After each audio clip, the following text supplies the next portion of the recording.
Hey everyone, welcome to the Slingshot Group podcast. I'm your host, Tim Foote, CEO of Slingshot Group, where we build remarkable teams through staffing and coaching. And we're in for a treat today. Our special guest is my friend and fellow Aussie, David Smallbone. Some will recognize that name from his work in the music industry as a concert promoter, as an artist manager, and as a true entrepreneur. Now, he's got a lot he could be proud of, but he's most proud of his family, his marriage, his 7 kids, and some of them you will recognize. Grammy Award-winning artist Rebecca St. James is his daughter, and his 2 sons, Joel and Luke, are the band for King and Country, also Grammy Award winners. Well, they have a story, and that story is the topic of a hit movie right now called Unsung Hero. We're going behind the scenes today, and there's so much to learn from the Smallbone story about how to love well, how to serve well, and how to stay on mission. So let's jump in. Well, David Smallbone, it is great to have you on the Slingshot Group podcast today, mate. And the time of recording right now is the week of the release of the movie Unsung Hero. And so we so appreciate you giving us the time because it's a crazy week for you. But David, for those who might not be familiar with your story or the movie, which is your story, your family's story, just share a little bit of a 30,000-foot overview of the story and what they're going to see when they watch the movie. I grew up in a Christian family, loved by my parents, had a wonderful childhood. Met the love of my life when I was 21. Got married 4 years later. Really had an incredible life, but I was lukewarm. Like I was kind of going through. I was in the business more so than in the ministry. I wanted to be purposeful, but I hadn't embraced it fully. And then, at the age of 40, I did a really big tour in Australia. Lost everything on that tour. And I went to Helen 2 years after that and say, hey, babe, I think the only way we can get ahead is go to America. And she said, we'll go for 2 years. And 30 years later, we're still here. We lived in poverty for those first 2 years. Best experience of my life. I saw the hands and feet of Jesus. Moved me from lukewarm to passionate. Don't want to go through it again, but I'm so glad I went through that experience because the way of the culture, to me, it's the culture of death. The way of the church, it's the culture of life, the way of Jesus. And it's such a beautiful thing. And I had to have a wake up call for that to happen to me. And I'm so glad I went through it. So, David, it's so good hearing that overview, the story. And I'm just thinking of my own story in the midst of that. I remember telling my family that in Tasmania, no jokes about Tasmania here, David, because Americans think it's cool. But I remember telling my family that when I moved to Sydney for ministry that I might go for five weeks, 2 months. Then when my wife and I moved to the US, I said we need to at least go for 2 years. Now it's 22 years. Oh, wow. But just seeing this story and seeing it come to life on the screen, but knowing the story and the trajectory from Australia, knowing the family then, knowing the family now, and then seeing your son Joel play you in the movie. I saw a picture of the two of you next to each other, and it's just uncanny. To have any movie made around your family and your story must be so surreal. But to have your son playing you in the movie, what did seeing your story and your son playing you stir up in you as you saw the movie come together? Well, you're a father, you know some things. And for my strong-willed middle son to decide that he wants to do a movie about sharing the hope in Jesus, about encouraging us all to prioritize family, that's what touches me in a deep place. It's all a bit ridiculous, dealing with Hollywood is a fascinating world. They don't necessarily have our values. Luca came up with the idea. He went to a Hollywood producer about 4 years ago and said, hey, I share this story about our family every night in Compassion when we're on the road, and it really resonates. Would you consider doing a movie? And almost immediately they came back and said, "Yeah, we'll contract tomorrow, and we'll give you $6 million to make the movie." Now they ended up having another film coming along called Journey to Bethlehem, I think it was called, and so they pulled out. We bought it back, and it ended up going across to Lionsgate. My son's passion for sharing the wonder of Jesus, you being a dad, it touches us deeply, and that's honestly that's the crazy part about it all. I've seen it a lot of times.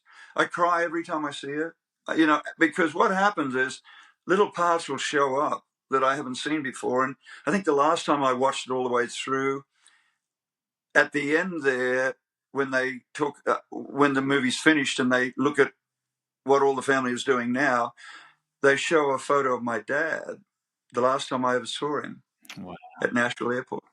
And he passed away unexpectedly a number of weeks after, and I never was able to say goodbye because I had immigration problems at the time. I had money problems. It was 2 years after we'd arrived here.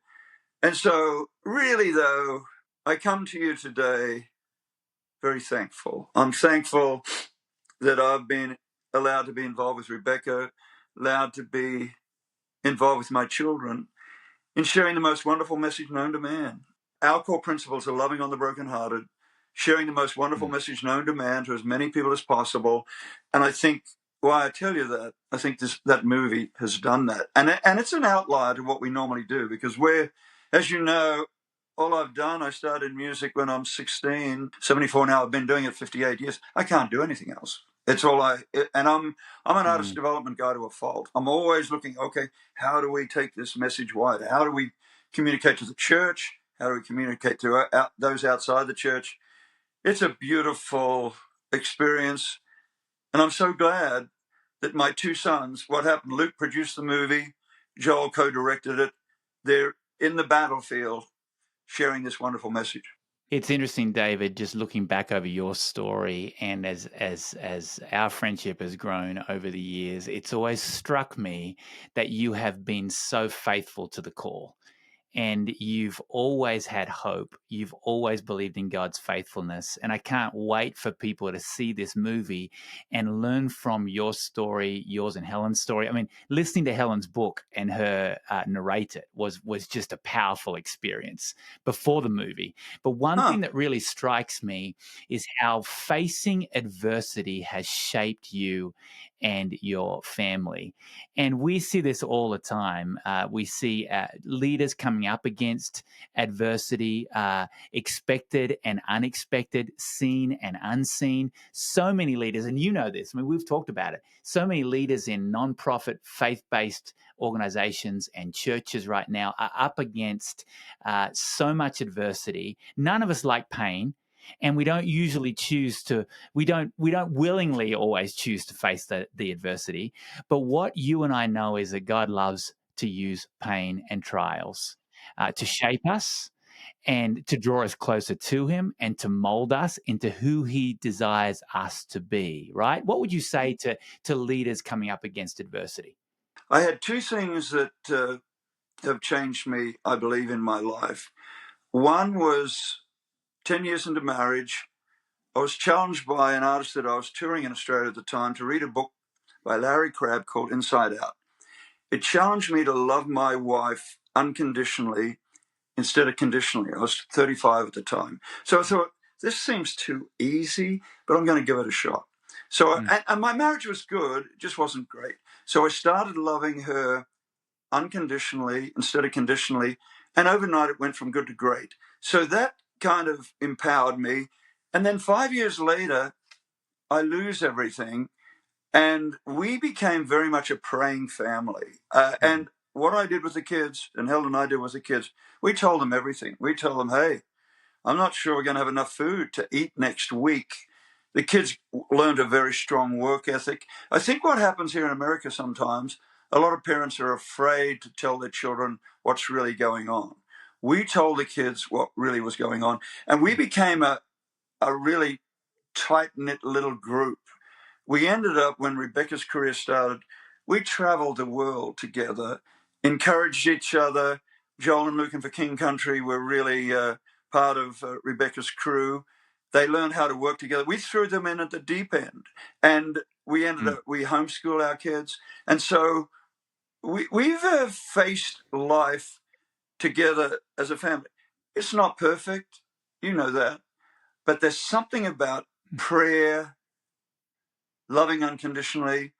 And the secret sauce that I had was when we were here for those first 2 years, I was close to a nervous breakdown. My mum had one at exactly the same age because everything I was attempting wasn't working. But I'm a pretty optimistic guy. But Helen didn't give up on me. She wasn't critical. I think had she been critical, and I suppose if there's any women listening, when your husband's doing it tough, make sure you encourage him, because I would have had a nervous breakdown if Helen had come after me, because I was shaking in my boots, because I basically got rejected by everybody in Nashville. Now those same people, they want to be my new best friends now. You know, it's interesting the difference that 30 plus years makes, and I love to work with them. You know, and some of them are, some of them, some people you can work with, some people you can't. But I'm very much strong into forgiveness. Like all the people that did tough on me, they gave me a gift because they had the artists that I toured in Australia given me money back, I would never have come to America. Adversity has obviously shaped some beautiful things in you and your family, but take me back to that moment where things began to unravel. What did God show you and teach you? I probably was shaking in my boots for about 6 years, but it made me, we became a praying family. I think we were still a normal family. We'd pray on occasions, but we prayed daily. And in a weird kind of way, it took Helen and I closer, because when I was feeling broken, my self-worth was an all-time low, she still loved on me. And the crazy thing is, I still remember we had this house there in Brentwood. We had no furniture in there for a while. And I remember going out and walking down the street with her at night after, trying to make things work during the day. And Rebecca would stay home and look after the kids. And I just remember that even to this day, and that's 32 years on, that just being a beautiful time. And I think I gravitated to things that were close. And that was my family. And it was Helen. And then the church. I saw the hands and feet of the church in action that most of my friends have not. And I think something, being in the desert for a little while, like I was, we embraced the church. We went deeper in the church. The artist that I'd come over to work for, who let me go after 2 months, he'd introduced us to our church. That church loved on us, put food on the table.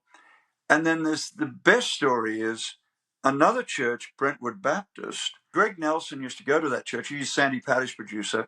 He came to my house one night after having dinner, went inside, saw we had no furniture, went back and told his Sunday school class. And 2 weeks later, that Sunday school class furnished our house. And man, you go through these things, you're changed forever. Like I'm told by my kids, I'm not allowed to say it, but I'm cynical of the music business. I love the church. I love that connection you make, David. And your deep passion for the church is so infectious, and leaders who are passionately pouring themselves into ministry and kingdom building work. But behind these leaders, and you've alluded to this, behind the leaders who are on stages and leading people are families that are an even bigger part of our ministry and mission. And it breaks our hearts so often to talk with leaders who, from the stage, it looks like life is great, but behind the scenes, their family is in shambles. Now, some of the time, this may be from their own misguided priorities or issues, But so many times there are mums and dads doing their very best, but yet their family is still dealing with overwhelming adversity. Talk to the leaders, the unsung heroes, who are trying to shepherd well their ministry and their family. What would your advice be? I realized a while ago, I view what I'm doing similar to what your listeners do. I see what we do as being in the ministry. And so the enemy is coming after us, just like he comes after all the pastors. And I came across this thing. There's two things that changed in me a while ago, because probably when I was your age, I don't think I had accountability partners. And so now I have 7 accountability partners, and I do deep life with them. There's nothing that we don't talk about. And I think probably sometimes, and you know better than me, Tim, but pastors, they're so busy. People are pulling at them in every way. It's 24/7. But I think even looking at self-care, I think having people outside the church, outside leadership of the church, that you can talk to about the deep things. What I can tell you about my buddies, they have helped me greatly on perspective, because there's nothing in it for them other than they want me to be healthy and I want them to be healthy. It's interesting, David. We at Slingshot, we're all about healthy teams. This podcast is all about healthy teams, and we believe teams move mission forward. I mean, Jesus had a team; he set the example. But I think of the line in the movie about the family. I mean, you've talked about the family throughout this whole conversation, but the line in the movie saying, "Look around you, David, your wife, your family, your faith. They're not in the way; they are the way." Your family has been the team, and they have, your faith has lit the way forward for you. And there are so many things that people can take away from your story and the Unsung Hero movie. What do you hope people take away from your story and the movie? My hope is,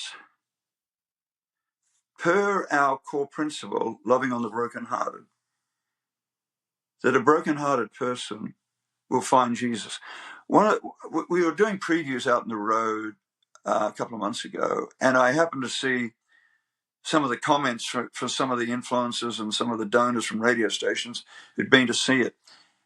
And this guy made the comment that when he goes home, he's going to love his family better. And even that one comment said to me that the whole exercise has been worthwhile. And if it can go wider than that, as it seems to be, I think the boys will have achieved their goal. Just so you know, and your listeners know, I really had nothing to do with the movie. They're my kids.